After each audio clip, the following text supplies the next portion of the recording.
Yeah, okay, this is a bit of a weird film. I don't even know what to title it. Doesn't matter. Just came out of a meeting this morning here in Santa Fe. There's some potentially really interesting things going to happen here in the future. I can't talk about it because I'm under an NDA. But could be fun, could be interesting, and could apply to some of you out there. It's a long way away, but you know what? Kind of fun to scheme and scam about it. I almost got bitten by a dog about 20 minutes ago on my own property, walking to the mailbox. That was always interesting. And by the way, it was a pit bull, which they don't mess around. And I got lucky. And I had to tell the owner, you know what happens if that dog bites me? It is certain death, either by me or by the animal control when they come to put it down. So dog owners are always slow to pick up on it. And anytime you have a dog owner that has a dog that almost bites you, and then the dog owner looks at you and says, oh, but my dog doesn't bite, that's 100% false. They always bite. And so once a dog, just for you out there who own dogs, you just need to know this. If your dog bites someone, it dies. Because once a dog bites and gets away with it, it will always continue to bite. And either the owner is going to kill it, the person who was bitten is going to kill it, or animal control will come and put the animal down. So if you have a dog that bites, keep it on a leash. Keep it tied up. Because otherwise it's not going to end well for the poor dog who is just doing what dogs do. And I blame the owner. I don't blame the dog. Anyway, it was a close call. I did not get bitten. So, hey, today's looking up. It's a Friday and it's looking up. Perry Photo. I will be in Paris from November 6th through the 13th. It is ramping up. We've got Perry Photo, we got polycopies, we got off-print, we got neat, we got all kinds of stuff that's happening that we're going to sort of attend. Again, we do not have an official setup, an official booth, anything like that. It's just myself, a couple other folks from Blurb US, and a couple folks from Blurb in the European theater. And we're going to be all over the place, including doing a photo walk / meetup around Central Paris. And we're going to end up at a restaurant, bar place where we can hang out for a bit and just get to meet each other in person, which is kind of nice. A couple of side notes. Have I told you about my pen? I don't think so. What kind of schlocky pen was I using before? I don't even remember, because all my memories of the pens have been erased by the beauty of using this baby. Now, this is a bit of an obscure one, I have to admit.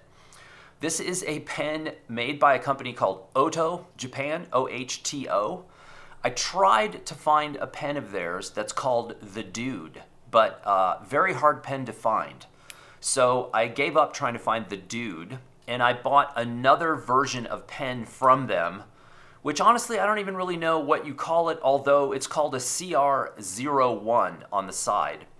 But really what I was thinking here was, I really feel like I'm popping up on the radar a bit too much, and I think my pen is attracting too much attention. So what I really need is a camouflage pen, because I am really all about everyday carry. That's really my home thing. Let me talk about the 17 other devices I have on my body at the moment.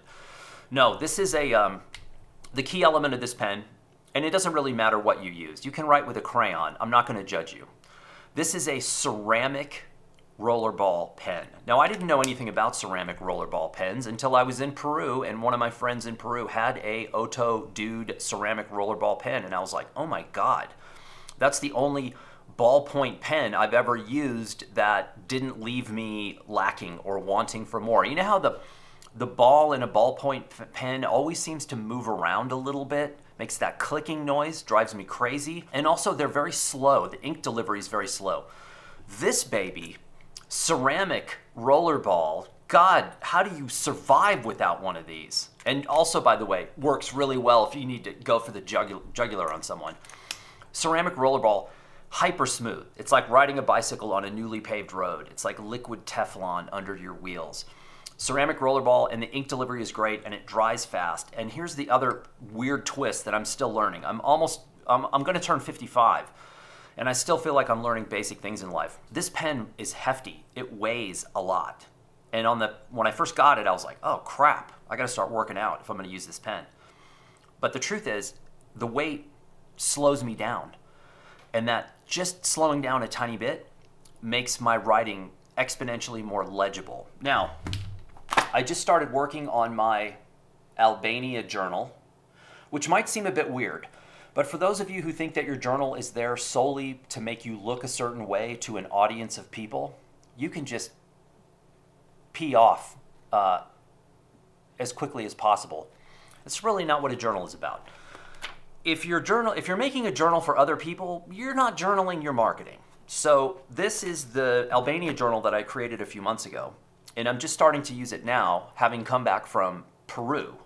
So there will be things like Instax from Peru going in an Albania journal. It doesn't matter. This is not a public exhibition. This is for me. And like the first written entry in this will be about eating sushi in Albuquerque last night with a photo legend. But really the gist is eating sushi in the desert at a sushi place located dangerously close to a university, which creates a whole separate palette of sushi that you might not know existed. And it's funny. So that's going to be the first written entry. But the first like spread is actually, that's all I'm going to show you. It's pastel pencil on paper and then cut and tiled. So that's what I'm working on. I try to do a spread a day because otherwise this is still going to take me 3, 4, 5 months to finish that book. But then what I end up with is an edition of one completely unique art book that no one else in the world has, which is why these are being coveted by collectors and museums and things like that, believe it or not. Bizarre. Also, when I see people wasting time on Instagram, friends wasting time on social media, and I just think to myself, man, I'm glad I'm not smart enough to use social media. But in the background, instead of doing that kind of thing, what I do when I take a, quote, break during the day, which is kind of weird and asymmetrical and all over the place, is I'm reading this book called Making and Breaking the Grid. It is all about the grid in design, in page design. I need to know more about this. Thank you, JP, for sending me this. That was incredibly thoughtful of you and very nice, and I'm actually working my way through it. I'm about 50 pages into it right now, and it's terrifying. Thank you. Also, someone else sent me this, What It's Like to Be a Bird. By the way, David Allen Sibley, he's better than you. Yeah, and he's better than me too. This dude and the Sibley name in the birding world is, I can't even say Tiger Woods. It's so far beyond Tiger Woods. Is it Beckham? Is it Messi? Is he the Ronaldo of the birding world? Could be. Don't know his criminal record or anything like that, but it's impressive. And this book, again, it's dense. There's a lot. Just the first 30 pages are like bullet points, technical aspects, factual information about birds. That's what I do in my free time, because I'm a freak. I'm a freak. That's what I do. I don't do Instagram. I read about domestic ducks and geese. Because, you know, what kid doesn't want to know about domestic ducks and geese? Okay, so the reason I'm making this film is I'm here to dispel a notion, or a couple of notions. This is something that keeps popping up, primarily through YouTube comments, but also people writing me on my site. Comments from younger photographers who feel, how do I put this? They feel like they were cheated out of the experience of the old industry. And they also feel like they're being assaulted for being part of the new industry, which is completely ridiculous on both fronts. No one cares. But here's the thing. I was fortunate enough to come up in the photography world. I started, let's just throw out a time frame of 1990 was the year that I was like, okay, this is not a hobby, this is more. This is what I'm gonna do with my life. So I was able to live through sort of the end of that older industry and the beginnings of the new digital currency industry that we are sort of still in today, although it's very different than it was when it first arrived. So one of the things I need to dispel is that the old photography industry was not magical. It was not mythical. The only reason that anybody would describe it that way is if they weren't there and don't know, and for some reason have an axe to grind about how people like me or other people that are my age that were in photography wax poetic about the mythical, magical industry. The industry was a disaster. If you would do 30 seconds of research about what professional photography was like in the late 1980s to early 1990s, 30 seconds of research, which I know is a stretch for a lot of you, you would realize that the professional photography industry in the late 80s, early 90s was considered a mature industry. Mature. You know, that's a polite way of saying you were effed. The industry was dying. It was stagnant. It was getting smaller. Mature industries are industries in decline. Professional photography was stagnant. It was dying. What saved it, at least temporarily, was the advent of digital photography. Digital photography came in the mid-90s and took off. And it injected a dose of adrenaline, not only into the professional industry, but the consumer market. It did more for the consumer market than anything since the Brownie camera. All of a sudden, people didn't have to be photo experts. You didn't have to pay for film and processing. You didn't have to wait at the 1-hour photo lab while your mom did groceries and you paced around in the parking lot waiting for your shitty little 3x5 prints. No, you didn't have to. Digital came in, it was like a hurricane. And there was a honeymoon with digital. I would say within 18 months of real digital landing, which is things like the DCS 520, 560, within 18 months, photographers were already finding a way to destroy their industry by undercharging for this new technology. Clients weren't stupid. Clients came in and said, hey, if these photographers don't know what they're doing, I'll gladly take advantage. So instead of charging more for a new technology and immediacy of images, photographers began to give away the work for less than what it would cost to do film and processing. That was the beginning of the end of the professional industry as we know it. Does the industry still exist? Yes. Is it like what it was back then? No. Will it probably ever get back to that level again? Probably not, because it's continually evolving, as are everything else in our lives. And frankly, rightly so. I think professional photography needs to continue to evolve. That's the first point I want to dispel, which is this photo industry of old was this magical place. Young photographers bring this up because they're chapped, thinking they never had all those advantages that we had. They weren't advantages. I spoke last night at a university, in an art department at a university, and they were doing critiques when I walked in the room. There were images up on the wall, and each student had their body of work up on the wall, and they were going one by one and critiquing. You know what the first thought I had was? Nobody's yelling at me. That was my first thought, because my body and mind were transported immediately back to when I was being critiqued in school. Is that like, the heck is going on? What is, no idea what that phone call is. Does this thing even, it's not even focusing. Oh, you gotta be kidding me. This is not even what is happening here. Oh no. That could have been a false alarm, because when I just went back, but now it's so bizarre. The focal point is not on my glasses anymore. Now I'm seeing focus peak indicator lighting up in red, and I haven't touched anything. Why it would jump from that, I have no idea, but it's kind of terrifying. And if this is out of focus, I'm going to be pissed. Why it's doing that? No idea. Why? Why all of a sudden? I have not touched the menus and touched anything. It's just changed for some reason. F. That's just my luck. Okie dokie. So, dispelling the rumor of this old industry was mythical from young photographers who feel cheated out of the fact that they think there's something there that they didn't get access to. Somebody else said to me the other day, oh, you're so lucky to have the career you have. This young photographer said to me, you're so lucky. And thankfully, before I could even answer, a friend of mine was standing there and said, what are you talking about, luck? Do you have any idea what he had to do to get this career? No, of course not. The photographer just is ticked off that they're not more successful than they are because we now live in the age of instant fame, of photographers starting to be photographers because they think that there's some end game of wild success, riches, and fame in this whole thing. One of the discussions I had last night with somebody who's been in the industry for 50 years was younger photographers now. And actually, when I say younger photographers, I don't mean age-wise. I mean new people who are coming into the industry, regardless of whatever their age is. They don't understand the math. This is what this other person said to me. They don't understand the math and the unlikelihood that they will ever see success because of the sheer volume of people coming into the industry and the lack of outlets for these people.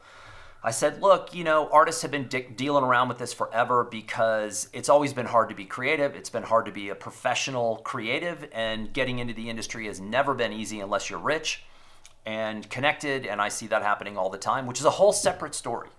I know tons of people who aren't very talented, but they're really successful because they have tons of money and they have tons of connections. And people who don't have money want to be around people who have money. And that especially applies in the gallery museum world where they're like, wow, this person's got a lot of money. And maybe that'll translate to the museum having a lot of money. And hence, you see shows and exhibitions and books and all kinds of stuff where you're like, I don't get it. But here's my second point. And this goes back to people complaining about the idea that there is an industry of photography and an influencer side or digital side or online side of photography, these two parallel industries. They're parallel, not perpendicular. They occasionally cross over, but not very often. You know, you can be a superstar in the online world and be unknown in the industry, and you can be a superstar in the industry and be unknown in the online world. That's a pretty common experience. In fact, I was talking to a successful onliner the other day, and I mentioned Gary Winogrand, and they'd never heard of him. And I mentioned, there were three photographers I mentioned. Oh, Richard Avedon. And they were like, never heard of him. And so the knowledge level from that side of the spectrum, the online world, typically is, to put it politely, lacking. There's no history of knowledge of photography history or context. They don't care because it doesn't apply in that world. If something isn't directly related to building following, they don't care. It's ignored. It's considered irrelevant. On the flip side, hold the phone. On the flip side, in the industry side, it pays to know your history because when you're meeting with curators and collectors and gallerists, and for example, the meeting I just had this morning, two very intelligent people who work in two different realms that are indirectly tied to photography, they know their history. They know the major players. They know the institutions. They know everything. You know, I was the odd man out in that meeting. I knew the least amount of these two other people, and they don't even work directly in photography. So that's the kind of level that we're talking about. And this is how I'm going to illustrate this point. So a friend of mine, who I love, we were exchanging messages on WhatsApp.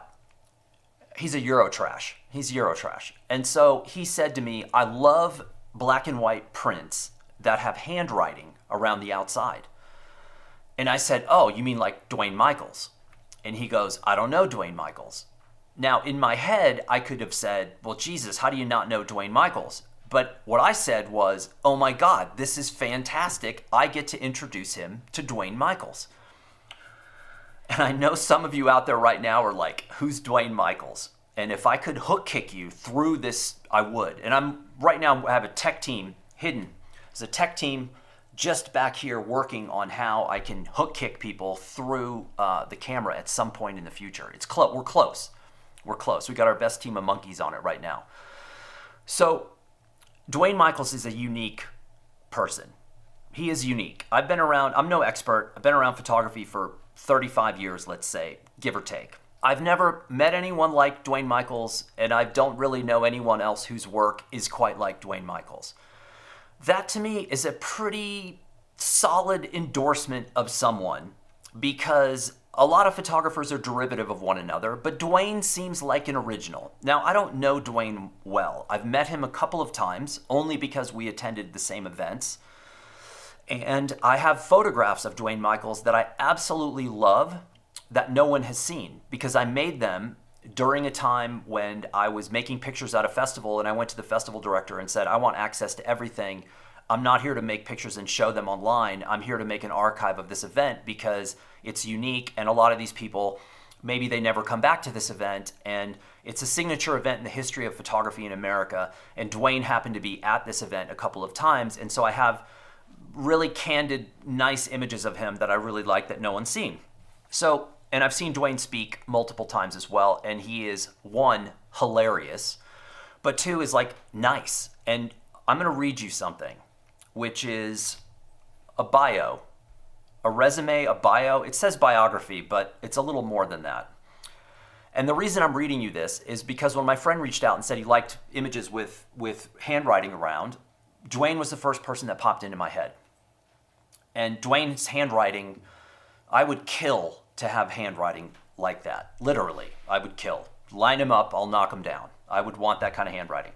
And in the process of sending a link to my friend about Dwayne Michaels, I stumbled into this write-up about Dwayne from the DC Moore Gallery. Okay, I don't even know if Dwayne has a website. I don't care. 3 images down, Dwayne's handwriting on a print. It's fantastic. I just want to read you this. You can make of it what you will, but I have a point at the end. Dwayne Michaels, 1932, McKeesport, Pennsylvania, which, by the way, I went to last summer, in great part because I knew that's where he was from. And I was with a friend of Dwayne's in Pittsburgh, and we purposely went to McKeesport and looked for the house that he grew up in because it was like a little secret homage to Dwayne, which I was in Pittsburgh to do an homage to another photographer, Gene Smith, and Dwayne was like a residual. Very cool. Okay. Dwayne Michaels, 1932, McKeesport, Pennsylvania, is one of the great photographic innovators of the last century, I would agree. Widely known for his work in series of multiple exposures and text, Michaels first made significant creative strides in the field of photography during the 1960s in an era heavily influenced by photojournalism. Michaels manipulated the medium to communicate narratives, the sequences for which he is widely known, appropriate cinema's frame-by-frame format. Michaels also incorporated text as a key component in his works. Rather than serving a didactic or explanatory function, his handwriting adds text, another dimension to the image's meaning, and gives voice to Michael's singular musings, which are poetic, tragic, and humorous, often all at once. And that sums this dude up, in my experience. Poetic, tragic, humorous, all at the same time. And the text adds a dimension to singular musings. Singular musings means nobody else does what Dwayne does in quite the same way. Singular out of this entire thing could be the most important word because it means value. It means that if you want what he does, he's the only guy that does it. It's not like shooting waterfalls with a drone in Iceland. I've told you, you get caught with a drone at Reykjavik Airport, you should go straight to jail. Over the past 5 decades, Michael's work has been exhibited in the US and abroad. The Museum of Modern Art, that's a pretty good one. Hosted Michael's first solo exhibition in 1970.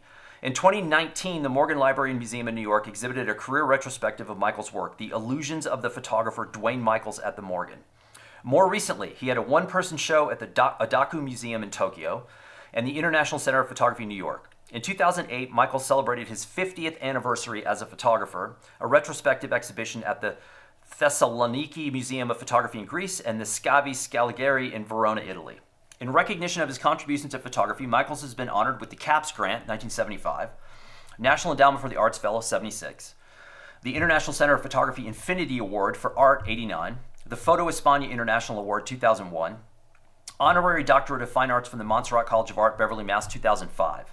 Michael's work belongs in numerous permanent collections in the U.S. and abroad, including the Israel Museum, Jerusalem, J. Paul Getty, L.A., Metropolitan Museum of Art, New York, the Moderna Museet, Stockholm, Museum of Modern Art, New York, the National Museum of Modern Art, Kyoto, Philadelphia Museum of Art. Michael's archive is housed at the Carnegie Museum of Art, Pittsburgh. Archive, a-holes. Archive. For all of you idiots putting stuff on Instagram and saying that's all that matters, because I know who you are because you write me and tell me that's what you're doing, and you call me a egotistical jerk for talking about archive. Archive. Why would you not be building an archive? It's mind-blowing. Okay, I digress. Just brace yourself. Sit down for this. This last second to last paragraph. Monographs of Michael's work, that's books, people. Monographs of Michael's work include Homage to Cavafy, 1978, Nature of Desire, 89, Dwayne Michaels Now Becoming Then, 90, Salute, Walt Whitman, 96, The Essential Dwayne Michaels, 97, Question Without Answers, 2001, The House I Once Called Home, 2003. Photo Follies, How Photography Lost Its Virginity on the Way to the Bank, 2006. That's pure Dwayne. 50, 2008. Collection of Michael's Writing, 2008. Japanese-inspired color photograph, Steidl, 2008. Those are books. Do you have any idea what it takes to do a single book like that, let alone the dozen I just listed off? Michaels received a BA from the University of Denver. Hey, my nephew's going there right now. DU. And worked as a graphic designer until his involvement with photography deepened in the late 50s. Currently lives and works in New York City. The reason I bring that up is if you want to understand the difference between an online influencer and someone who is in the industry of photography at a DNA level, that's Dwayne on one side. He's not a social media influencer. He probably could be. He has an incredible sense of humor. He's open to new technology from what I understand. Again, I don't hang out with Dwayne, but from what I understand, he's trying and testing and doing stuff all the time. He's completely open-minded to the creative process. But that is what it means to come from the industry of photography. This is sort of the brick and mortar side. Assignments, Galleries, museums, commercial, advertising, fashion, fine art, automotive, portraiture, celebrity portraiture, industry side. That's the difference. That's the kind of resume that shows up in the industry side that does not show up in the online side. The online side, in my experience, and again, you could call it limited, they are completely immune to the knowledge of this entire other industry. I like both sides. I think if I was a young photographer now starting out, it's a lot easier to go into the online side. There's no barrier for entry. You can do whatever you want. You build a website, start a YouTube channel, call yourself a photographer, and nobody's going to doubt you because the audience on YouTube is not highly refined, historical photography audience. They're just everyday people who are interested in photography. At the same time, the best work I see by far is coming from the industry side. In fact, all of the good work that I see is coming from the industry side. The online side is not about work, it's about content, it's about creating what's already been done that's had success and just repeating it or trying to put a little spin on it. But I don't see a lot of original work coming out of the online side. In fact, I don't see any original work coming out. I'm sure it's out there, I just don't see it because that world it's not where I'm going to spend my free time.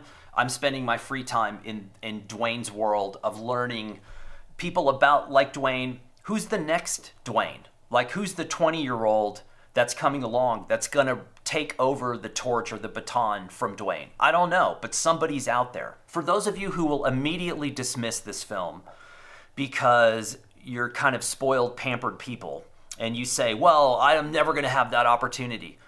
It's not like somebody walked up and handed this to them. These guys had to work their asses off to get where they were. It's not like in 1970, there was a photo gallery on every corner, that there were amazing commercial assignments to be had. In fact, a lot of these people didn't have any options of those, and they still did it because they couldn't imagine living without doing it.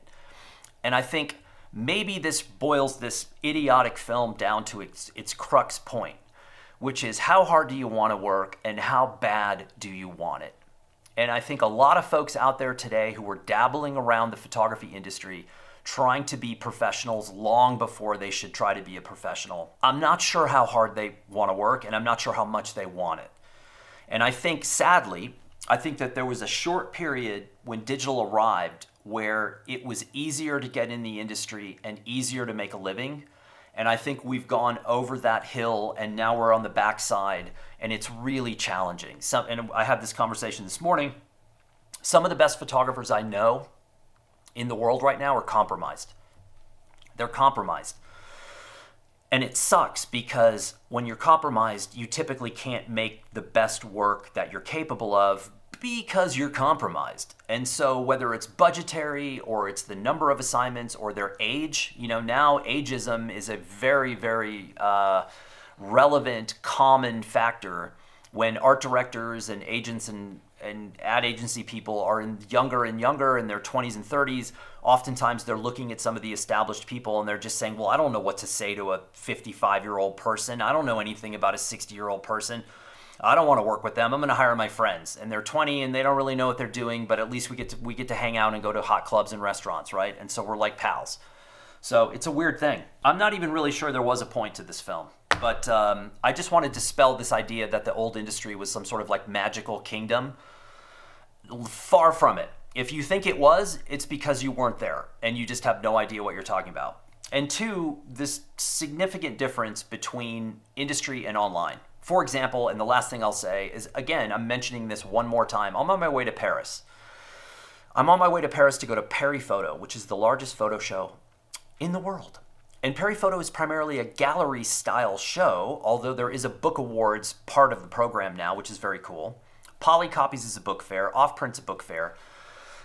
This is the industry side. You don't see a lot of influencers going to Paris Photo and walking around because influencers typically are not after galleries, and they probably couldn't get a gallery in the first place unless they really dedicated themselves to making unique photography in the first place. So it's more of an industry thing. You see older people, more established people, people that are in the gallery track, people that are in the education track, people that are in the museum track, or all of the above, print collectors, printers, galleries, museums, curators, that kind of thing. So it is more of an industry thing. There will be influencers milling around and tons of social media being made about the event itself. So it's a weird kind of hybrid thing. But it's more in the old school tradition than I would call it a new school tradition. Is that bad? No. Is it good? No. It's just the way it is. Just the reality of the quagmire-ish idea of the photography industry today. I hope this was helpful. If you're one of these people out there jaded or ticked off because you think you've been sort of shortchanged, you just have to make your own path. You just have to keep going and design your own ecosystem and stay off of Instagram and stop complaining because nobody cares. And even if you have a completely legitimate gripe, no one cares. I mean, seriously, we're at the point now, no one cares. Oh, last story. I'm going to do a whole film about this, but I'm going to say it anyway now. I was on a plane, and should I save it or should I say it now? I'm going to save it because it's so good. It's so terrifying. It's about watching a woman in the seat next to me on an airplane look at herself, images of herself in her camera roll and her Instagram feed, looked at images of herself for 3.5 hours straight without taking a break. And then in the middle stumbled upon, this was when the war in Israel started, the day that it started. And this thing popped up on Instagram that said, "Pray for Israel." And now I'm looking like this. I'm sitting like I'm pretending like I'm looking straight ahead, but I'm not. I'm looking at her phone, which is right here. She's right here, and her phone is held out almost as if she wants me to see it. And it says, "Pray for Israel," and it freezes her. So she doesn't read the caption underneath. She goes to the comments, which is weird. And I'm not used to watching people using social because I don't use it, and I think it's idiotic. So I'm watching this, and she sees, "Pray for Israel." It stops her. And where does she go to figure out what's happening in Israel? We have no hope. Our species, we're dead. We're doomed. It's over. She goes to TikTok and opens up TikTok and looks at two random strangers on the ground somewhere in the Middle East. And that is her source for information. Guess how many people she made it through? Two random TikTokers. She looked at one comment, and then she went back to looking at herself in the feed and buying clothing based on what she was seeing in the feed. That's the world, my friends. So if you think people are really dedicated and diehard about looking at your photography, that's what that's the wall you have to fight through. The TikTok, Instagram, fashion, selfie, look at myself for 3.5 hours straight. I was impressed. I was trying to sleep the whole flight. She came, sat down, 3.5 hours, nonstop, no breaks. And by the way, using the phone at like this speed, moving from app to app and shift and this and boot, and it was all pictures and films of herself for 3.5 hours. You think that person is going to come to your gallery show? Do you think that they're going to subscribe to your YouTube channel and listen to 21-minute films about nothing? No, they're not. We're all in trouble. I'd say take the rest of the day off. If your boss gives you any flack, just tell him to call me. I will work through it for you, and I may or maybe not be back with another film. Bye.